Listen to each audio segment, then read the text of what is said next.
warahmatullahi wabarakatuh. Waalaikumsalam warahmatullahi wabarakatuh. Gimana kabarnya hari ini anak-anak? Alhamdulillah, luar biasa. Allahu Akbar. Yes. Ada yang belum sarapan? Saya Belum. Oke. Sebelum memulai pembelajaran, kita berdoa terlebih dahulu. Untuk ketua kelas, silakan memimpin doa. Baik, berdoa mulai. Berdoa selesai. Sebelumnya, Ibu mau absen dulu ya. Ya, Bu. Sasmita, Ada. Olivia, hadir. Farah, Hadir. ada yang tidak masuk? Masuk semua, Bu. Oke. Hari ini kita akan belajar tentang puisi. Ada pernah membuat puisi belum? Belum. Belum ada ya.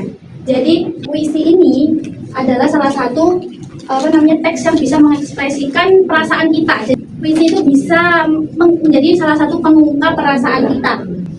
Selanjutnya, sebelum Ibu memulai pembelajaran, Ibu akan membacakan tujuan dari pembelajaran hari ini. Yang pertama, Ibu harap kalian bisa mengidentifikasi unsur pembangun puisi seperti tema, diksi, majas, rima, dan juga amanat.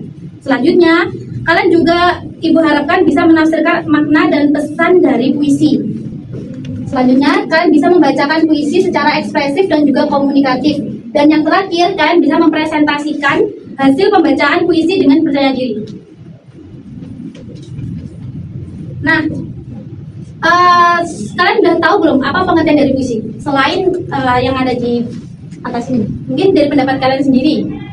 Dibacakan Mbak Nia, apa pengertian dari puisi? Puisi adalah karya sastra yang mengungkapkan perasaan dan pikiran penyair dengan bahasa yang indah, padat, dan bermakna dalam. Setiap katanya memiliki makna yang kuat dan simbolik. Oke. Jadi itu ya pengertian dari puisi. Selanjutnya, dalam menyusun puisi harus ada unsurnya. Yang pertama apa Mbak Cindy? Tema. Ya, Tema tema. pertama dalam puisi. Diksi, pemilihan kata yang tepat dan indah.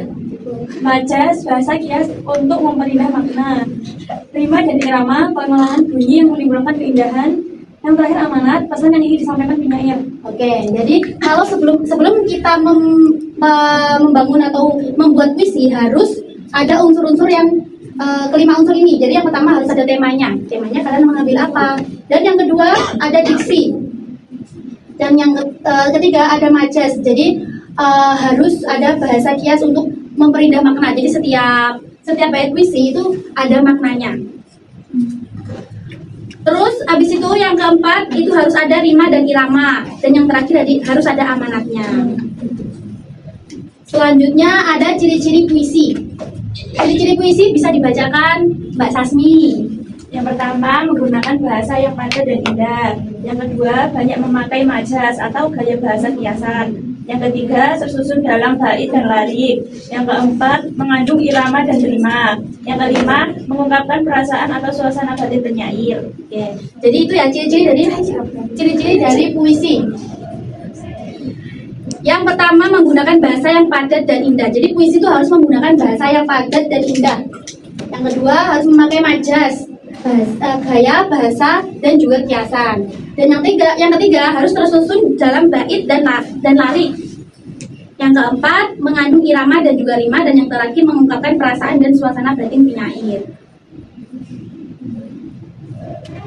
Nah, selanjutnya ada teknik membaca puisi.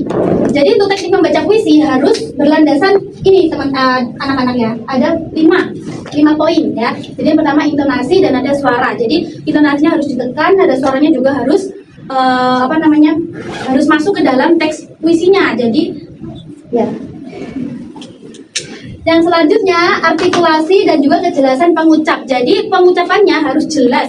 Pengucapannya harus dari mulutnya itu harus kalau A ya A, kalau I ya I gitu ya. Jadi harus jelas dalam pengucapan. Yang ketiga, ekspresi wajah dan juga bahasa tubuh. Jadi biasanya dari puisi itu bisa ada mengekspresikan wajahnya, misal marah, wajahnya juga harus marah.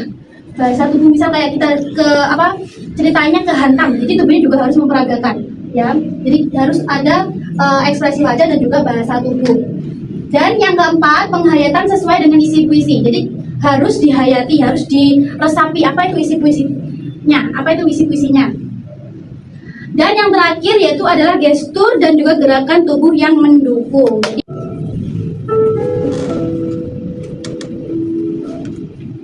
sebuah jaket berlumur darah, karya Taufik Ismail.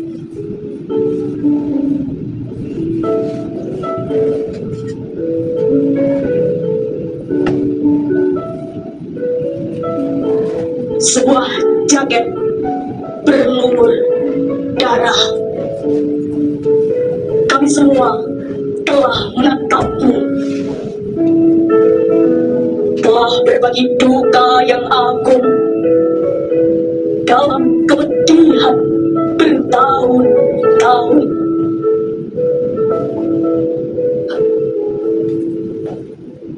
Sebuah sungai membatasi kita di bawah terik matahari Jakarta, antara kebebasan dan penindasan, berlapis senjata dan sangkur baja.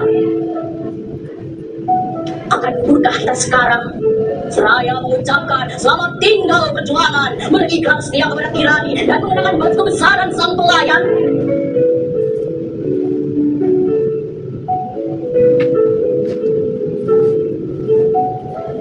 Spanduk kumam itu, ya, spanduk itu, kami semua telah menatapmu. Dan di atas bangunan-bangunan menunduk bendera setengah tiang.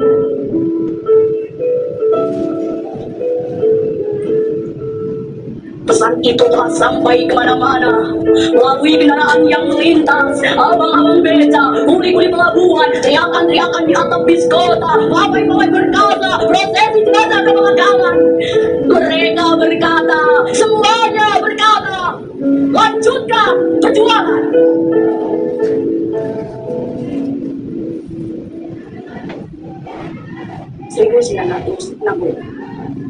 oke, itu tadi adalah salah satu contoh video pembacaan puisi. Jadi dia membacakan puisi penuh dengan intonasi, nada suaranya juga jelas, dan juga artikulasi kejelasan pengucapannya juga jelas, ekspresi wajahnya juga mendukung. Penghayatan puisinya juga sangat dihayati ya anak-anak ya. Jadi dan gestur tubuhnya mengikuti isi dari puisi tersebut. Selanjutnya ada jenis-jenis puisi. Jadi jenis-jenis puisi itu ada 3.